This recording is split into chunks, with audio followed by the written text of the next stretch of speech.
بسم اللہ الرحمن الرحیم۔ السلام علیکم، میں وحید حسین لیٹسٹ انفارمیشن چینل کے ساتھ ایک ایسا قصہ لے کر آپ کی خدمت میں حاضر ہوا ہوں کہ بیوی ہو تو ایسی، آپ بھی سن کر حیران رہ جائیں گے۔ تو آئیے میں آپ کو قصہ سناتا ہوں، آپ اسے غور سے سمجھیے تو آپ کے لیے ایک سبق ہوگا۔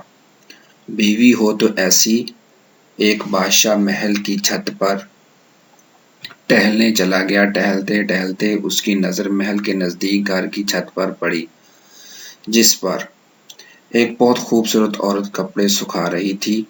بادشاہ نے اپنی ایک باندی کو بلا کر پوچھا، کس کی بیوی ہے یہ؟ باندی نے کہا، بادشاہ سلامت، یہ آپ کے غلام فیروز کی بیوی ہے۔ بادشاہ نیچے اترا۔ بادشاہ پر اس عورت کے حسن و جمال کا سحر سا چھا گیا تھا۔ اس نے فیروز کو بلایا۔ بادشاہ حاضر ہوا تو بادشاہ نے کہا، فیروز ہمارا ایک کام ہے، ہمارا یہ خط فلاں ملک کے بادشاہ کو دے آؤ اور اس کا جواب بھی ان سے لے آنا۔ فیروز اس خط کو لے کر گھر واپس آ گیا۔ خط کو اپنے تکیے کے نیچے رکھ دیا، سفر کا سامان تیار کیا، رات گھر میں گزاری اور صبح منزل مقصود پر روانہ ہو گیا، اس بات سے لا علم کہ بادشاہ نے اس کے ساتھ کیا چال چلی ہے۔ ادھر فیروز جیسے ہی نظروں سے اوجھل ہوا، بادشاہ چپکے سے فیروز کے گھر جا پہنچا اور آہستہ سے فیروز کے گھر کا دروازہ کھٹکھٹایا۔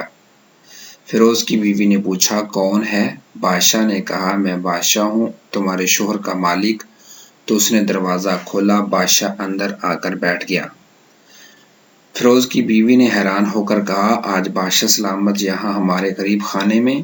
بادشاہ نے کہا، میں یہاں مہمان بن کر آیا ہوں۔ فیروز کی بیوی نے بادشاہ کا مطلب سمجھ کر کہا، میں اللہ کی پناہ چاہتی ہوں آپ کے اس طرح آنے سے، جس میں مجھے کوئی خیر نظر نہیں آ رہی۔ بادشاہ نے غصے میں کہا، اے لڑکی، کیا کہہ رہی ہو تم؟ شاید تم نے مجھے پہچانا نہیں، میں بادشاہ ہوں، تمہارے شوہر کا مالک۔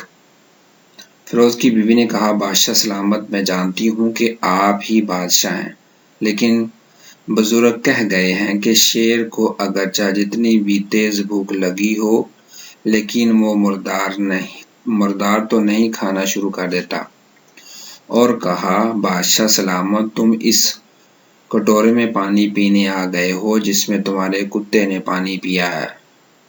بادشاہ اس عورت کی باتوں سے بڑا شرمسار ہوا اور اس کو چھوڑ کر واپس چلا گیا، لیکن اپنی چپل وہیں پر بھول گیا۔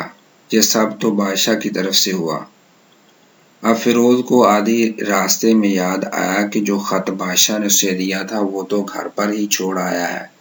اس نے گھوڑے کو تیزی سے واپس موڑا اور اپنے گھر کی طرف لپکا۔ فیروز اپنے گھر پہنچا تو تکیے کے نیچے سے خط نکالتے وقت اس کی نظر پلنگ کے نیچے پڑی بادشاہ کی نالین چپل پر پڑی، جو وہ جلدی میں بھول گیا تھا۔ فیروز کا سر چکرا کر رہ گیا اور وہ سمجھ گیا کہ بادشاہ نے اس کو سفر پر صرف اس لیے بھیجا تاکہ وہ اپنے مطلب پورا کر سکے۔ فیروز نے کسی کو کچھ نہ بتایا بغیر چپ چاپ گھر سے نکلا۔ خط لے کر وہ چل پڑا اور کام ختم کرنے کے بعد بادشاہ کے پاس واپس آیا تو بادشاہ نے انعام کے طور پر اسے 100 دینار دیے۔ فیروز دینار لے کر بازار گیا اور عورتوں کے لیے استعمال کی قیمتی کپڑے اور کچھ تحائف بھی خرید دیے۔ گھر پہنچ کر بیوی کو سلام کیا اور کہا، چلو تمہارے میکے چلتے ہیں۔ بیوی نے پوچھا، یہ کیا ہے؟ کہا، بادشاہ نے انعام دیا ہے اور میں چاہتا ہوں کہ یہ پہن کر اپنے گھر والوں کو بھی دکھاؤ۔ بیوی جیسے آپ چاہیں۔ بیوی تیار ہوئی اور اپنے والدین کے گھر اپنے شوہر کے ساتھ روانہ ہوئی۔ داماد اور بیٹی اور ان کے لائے ہوئے تحائف کو دیکھ کر وہ لوگ بہت خوش ہوئے۔ فیروز بیوی کو چھوڑ کر واپس آ گیا اور 1 مہینے گزرنے کے باوجود نہ بیوی کو پوچھا اور نہ اس کو واپس بلایا۔ پھر کچھ دن بعد اس کے سالے اس سے ملنے آئے اور اس سے پوچھا، فیروز آپ ہمیں ہماری بہن سے غصے اور ناراضگی کی وجہ بتائیں یا پھر ہم آپ کو قاضی کے سامنے پیش کر دیں گے۔ تو اس نے کہا، اگر تم چاہو تو کر لو، لیکن میرے ذمہ اس کا ایسا کوئی حق باقی نہیں جو میں نے ادا نہ کیا ہو۔ وہ لوگ اپنا کیس قاضی کے پاس لے گئے تو قاضی نے فیروز کو بلایا۔ قاضی اس وقت بادشاہ کے پاس بیٹھا ہوا تھا۔